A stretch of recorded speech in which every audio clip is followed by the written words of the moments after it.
क्या तुम लोगों ने कभी सोचा है कि क्या होता अगर नारुतो के अंदर 9 टेल्स की जगह 8 टेल्स होता तो उसकी स्टोरी पर क्या इम्पैक्ट पड़ता। तो चलो देखते हैं इसी चीज को इस अल्टरनेट टाइमलाइन में। तो इस टाइमलाइन की स्टार्टिंग में हाशिरामा सभी टेल्ड बीस्ट को अलग अलग तरीके से डिवाइड करता है, जिस वजह से हाशिरामा कुरामा को हिडन क्लाउड विलेज में दे देता है और ग्यूकी को कोनोहा में रखता है। इस वजह से मीटो 8 टेल्स की जिंचुरी की बन जाती है, जिसके बाद कुशिना नेक्स्ट जिंचुरी की बनती है। फिर नारुतो का जन्म होता है और ओबिटो विलेज पर अटैक कर देता है, बिल्कुल ओरिजिनल स्टोरी की ही तरह।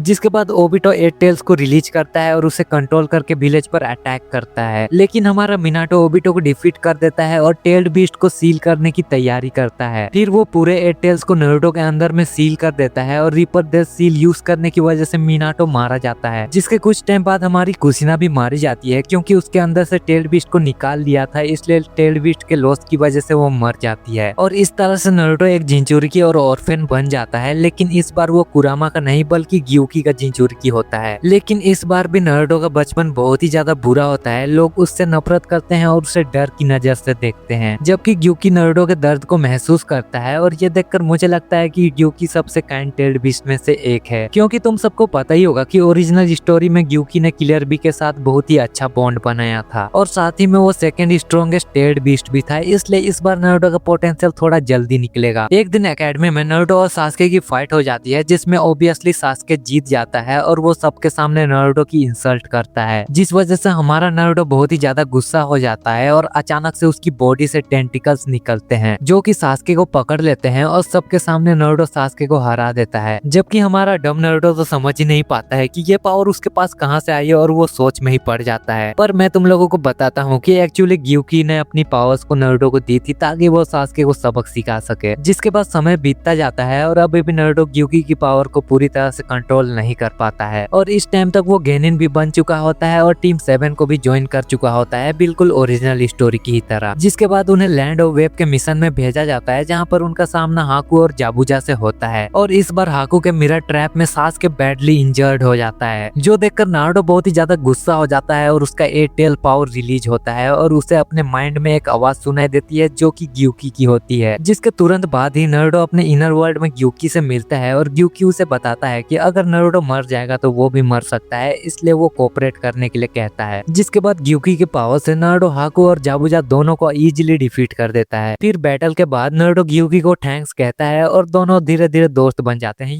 तुम लोग जानते ही होगे कि दोस्त कैसे बनते हैं। अगर मैं मेरी बात करूँ तो मुझे तो पता ही नहीं चलता कि कब मैं दूसरों का दोस्त बन जाता हूँ। सो ऐसा ही कुछ नारुतो के साथ भी होता है। खैर, इसके बाद नारुतो सील को तोड़ देता है और ग्यूकी नारुतो को जूनिन एग्जाम के लिए ट्रेन करता है। जिसके बाद सबसे पहला टेस्ट स्टार्ट होता है, जहाँ पर नारुतो रिटर्न टेस्ट को बहुत ही इजीली पास कर लेता है। जिसके बाद टूर्नामेंट का राउंड शुरू होता है, जहां ग्यूकी की पावर की वजह से नारुतो कीबा और नेजी दोनों को भी इजीली डिफीट कर देता है, जो देखकर पता नहीं कि ये हिरोजन क्यों खुश हो रहा है। ओ वेट, ये देखकर खुश हो रहा है कि नारुतो कंट्रोल कर पा रहा है टेल बीस्ट को। मुझे पता था इस हिरोजन बुड्ढे का काम। खैर छोड़ो, गारा फाइट में कंट्रोल लूज कर देता है, इसलिए नारुतो सास्के को प्रोटेक्ट करने के लिए खुद गारा से फाइट करता है। क्योंकि गारा पूरी तरह से शिकाकू बन चुका होता है, इसलिए नारुतो भी 8 टेल फॉर्म में आता है और एक मैसिव बैटल शुरू होती है, जिसमें नेचुरली ग्यूकी शिकाकू को हरा देता है, क्योंकि वो उससे ज्यादा स्ट्रॉन्ग है। जबकि दूसरी तरफ हिरोजन ओरोचिमारू से फाइट करते हुए मारा जाता है, जो कि बहुत ही ज्यादा अच्छा होता है। जिसके बाद नारुतो जिराया के साथ ट्रेनिंग के लिए चला जाता है और साथ ही में वो सुनाडे को 5th होकागे बनने के लिए मना लेता है। जबकि दूसरी तरफ सास्के विलेज छोड़कर ओरोचिमारू के पास जाने लगता है, लेकिन Naruto valley of the end में उसे रोक लेता है और इस बार नारुतो इजीली जीत जाता है और सास्के को विलेज वापस ले आता है। फिर वो जिराया के साथ ट्रेनिंग कंटिन्यू करता है और वो ग्यूकी की पावर को फुल्ली मास्टर कर लेता है और साथ ही में वो एक नया मोड भी क्रिएट कर लेता है, जो कि 8 टेल मोड होता है, जैसा कुरामा का था। ग्यूकी की वजह से नारुतो की ग्रोथ बहुत ही ज्यादा फास्ट होती है और वो सारे पावरफुल निंजुत्सु और सेज मोड मास्टर कर लेता है और साथ ही में ग्यूकी भी नेचर एनर्जी को कंट्रोल करना सीख जाता है, जिसका रिजल्ट ये होता है कि नारुतो ओरिजिनल से काफी ज्यादा स्ट्रॉन्ग बन जाता है। इसलिए जब अकात्सुकी टेल्ड बीस्ट को कैप्चर करना शुरू करती है तो नारुतो उनके अगेंस्ट में खड़ा होता है और उन्हें एक एक कर हरा देता है। जबकि इस बार भी सास्के इटाची को मारने के लिए जाने लगता है, लेकिन नारुतो भी उसके साथ जाता है उसकी हेल्प करने के लिए। इसलिए जब उनका सामना किसामे और इटाची से होता है तो नारुतो वर्सेस किसामे की फाइट शुरू होती है, जिस फाइट में सामी हाडे को ग्यूकी का चाकरा बहुत ही ज्यादा पसंद आ जाता है और वो किसामे सामे को बिट्रेट कर देता है, इसलिए नारुतो जीत जाता है और सामे हाडे का नया ओनर बन जाता है। जबकि सास्के भी इटाची को डिफीट कर देता है या फिर इटाची खुद डिफीट होता है ये तो पता नहीं, लेकिन ओरिजिनल की ही तरह होता है। जबकि दूसरी तरफ पेन कोनोहा में नारुतो को पकड़ने के लिए आता है और पूरे कोनोहा को डिस्ट्रॉय कर देता है। इसलिए जब नारुतो और सास्के विलेज वापस आते हैं तो वो पेन से फाइट करते हैं, जिस बैटल में सामी हाडे प्लस ग्यूकी प्लस सेज मोड का यूज करके नारुतो इंसेनली पावरफुल होता है। इसलिए वो पेन के सभी बॉडीज को इजिली डिस्ट्रॉय कर देता है और विलेज को बचा लेता है। फिर नारुतो नागाटो को ढूंढ लेता है और उसका दिल बदल देता है, लेकिन ग्यूकी नोटिस करता है कि नागाटो के पास रिनेगान है जो कि हागुरोमो जैसा है। इसलिए वो नारुतो को कन्विंस करता है कि ये पावर एनिमीज के हाथ में नहीं लगनी चाहिए, इसलिए नारुतो रिनेगान अपने पास रख लेता है। जबकि दूसरी तरफ ओबिटो वॉर की प्रिपरेशन करता है और ओरोचिमारू के साथ अलायंस बनाता है, लेकिन इस बार रिनेगान उसके पास नहीं होता है, इसलिए वो जिंचुरकी नहीं बन सकता है। पर दूसरी तरफ नारुतो तो रिनेगान मास्टर कर लेता है और वो पहले से भी बहुत ही ज्यादा स्ट्रॉन्ग हो जाता है, जिसके बाद वो ओबिटो और एडो माद्रा दोनों को डिफीट कर देता है और वॉर को खत्म कर देता है। फिर नारुतो गेडो स्टैचू से सभी टेड बीस्ट को फ्री कर देता है और सभी उसे थैंक्स कहते हैं और सभी अपना चाकरा उसके साथ शेयर करते हैं। इवन कुरामा भी उसका दोस्त बन जाता है और इस तरह से नारुतो 6 पास सेज मोड भी अवेक कर लेता है और बहुत ही ज्यादा कूल लगता है। फिर टाइम के साथ दुनिया में पीस आ जाता है और नारुतो होकागे बन जाता है और पूरी दुनिया की प्रोटेक्शन करता है। और सबसे इम्पोर्टेंट बात यह होती है कि ग्यूकी हमेशा उसके साथ रहता है, उसका सच्चा दोस्त बन के। और इसी के साथ ये वीडियो यहीं पर खत्म होती है। अब तुम लोग मुझे बताओगे तुम्हें ये वीडियो कैसी लगी, पसंद आई हो तो सब्सक्राइब जरूर से कर देना। तो मिलते हैं किसी और वीडियो में।